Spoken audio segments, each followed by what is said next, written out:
வணக்கம், நான் உங்கள் அம்மா சமையல் மீனாட்சி. இப்போ நம்ம பார்க்க போகிறது உளுந்தங்களி. உளுந்தங்களிக்கு தேவையான பொருட்கள்: உளுந்து 100 கிராம் நான் ஊற வச்சுருக்கேன். பச்சரிசி 50 கிராம். பச்சரிசி மாவாக கூட போட்டுக்கலாம். நான் ஊற வச்சு இப்படி ஊற வச்சு செஞ்சோம்னா நல்லா சாஃப்டாக நல்லா சூப்பராக இருக்கும் டேஸ்ட்டு. அதனால் பச்சரிசி ஊற வச்சுருக்கேன். தேவையான அளவு உப்பு, வெந்தயம் ஒரு 1/4 டீஸ்பூன், நெய் தேவையான அளவு, 150 வெல்லம். இப்போ பாருங்கள், நம்ம உளுந்தங்களிக்கு ரெடி பண்ணிக்கலாம். இந்த தண்ணியை வடிச்சிட்டு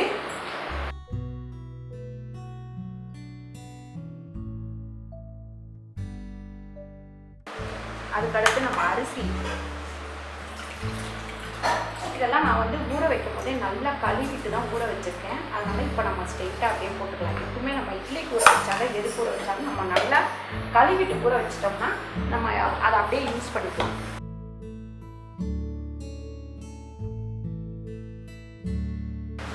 இதை கொஞ்சம் தண்ணி விட்டு நல்லா தண்ணியாகவே அரைச்சிக்கோங்க.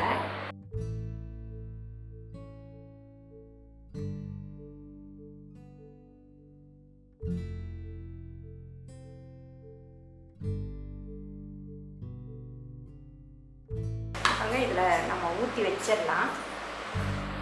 இது நீங்கள் அரிசி மாவாக கூட போட்டுக்கலாம்.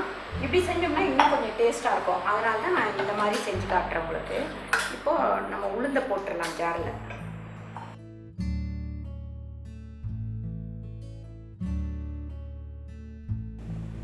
பாருங்கள், இந்த அளவுக்கு ரொம்ப நைஸ் வேண்டாம். ஓரளவுக்கு கொறுன்னு நீங்கள் இதை அரைச்சிக்கிட்டிங்கன்னா போதும். ரொம்ப கொறுன்னு இல்லாமல் ரொம்ப நைஸும் இல்லாமல். பாருங்கள், இப்போ நம்ம எப்படி செய்கிறது அப்படின்ட்டு பார்க்கலாம். இப்போ பாருங்கள், நம்ம உளுந்தங்களிக்கு கொஞ்சோண்டு இதில் தண்ணி விட்டு வெல்லத்தை முதல் கரைச்சிக்கலாம். அந்த தண்ணி கொதிக்கட்டும். இப்போ இந்த கடாயை காஞ்சிட்ருக்கு. ஃபஸ்ட்டு நம்ம கொஞ்சோண்டு நெய் போட்டுக்கலாம். நம்ம இந்த வெல்லத்தை போட்டு கொஞ்சம் கரையை வச்சு, ஏன்னா இந்த மாவோடவே நம்ம வெல்லத்தை போட்டுட்டோம் அப்படின்னாக்கா மாவு வேகாது. ஒரு சிலர் அப்படி தான் பண்ணுவாங்க. அதனால தான் நான் தனியாக இந்த வெல்லம் கரையட்டும். இப்போ இதில் இந்த உளுந்தை ஊற்றிக்கலாம்.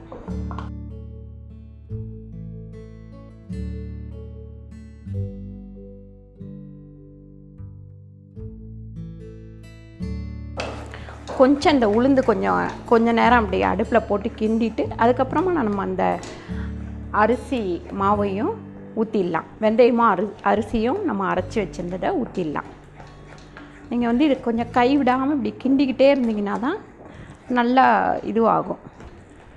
பாருங்கள், இந்த அரிசி மாவை நம்ம கொஞ்சம் கொறுன்னு அரைச்சிக்கிட்டிங்கன்னா டேஸ்ட்டு நல்லாயிருக்கும். மழைன்னு இல்லாமல். பாருங்கள், 1 ஸ்பூன் உப்பு போட்டிருக்கேன். கொஞ்சம் உப்பு டேஸ்ட்டும் இந்த வெல்லத்தோட டேஸ்ட்டும் இருந்தால் தான் நல்லாயிருக்கும்.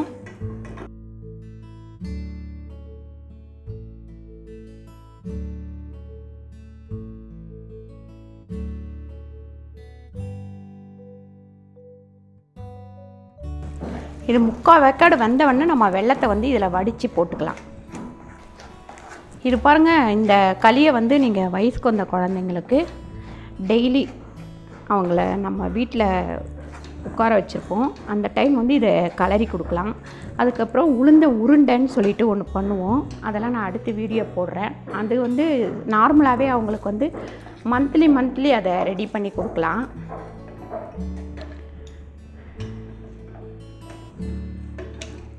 பாருங்கள், இதை வடிகட்டி நம்ம ஊற்றிடலாம்.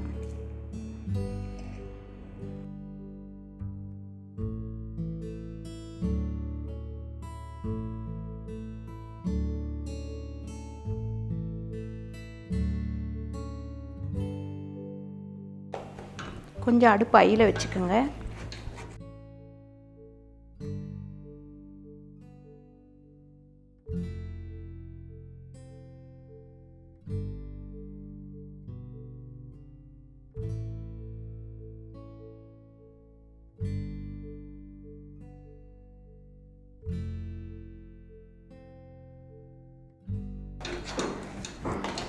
கொஞ்சம் இந்த கட்டியெல்லாம் உடஞ்ச உடனே இதை சிம்மில் வச்சுக்கோங்க.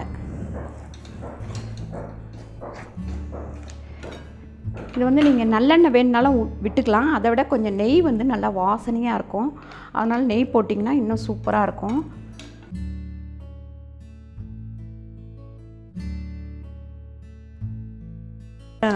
நம்ம வந்து மாவுலேயே கலந்துட்டோம் அப்படின்னா மாவு கொஞ்சம் வேக லேட் ஆகும். அதனால் வெல்லத்தை வந்து தனியாக, அது இல்லாமல் மண்ணெல்லாம் இருக்கும், அதை வடித்து போடுறதுக்காக நீங்கள் இந்த மாதிரி போட்டிங்கன்னா உளுந்தங்களி வந்து டேஸ்ட்டு நல்லாயிருக்கும்.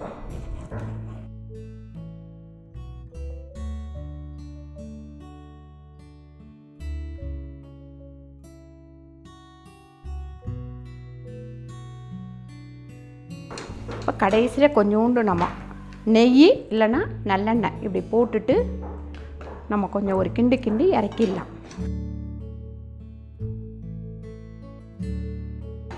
இப்போ நம்ம ஆஃப் பண்ணிடலாம். ஆஃப் பண்ணிவிட்டு வேறு பாத்திரத்துக்கு மாற்றிடலாம்.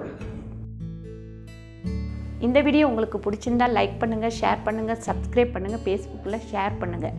நன்றி, வணக்கம்.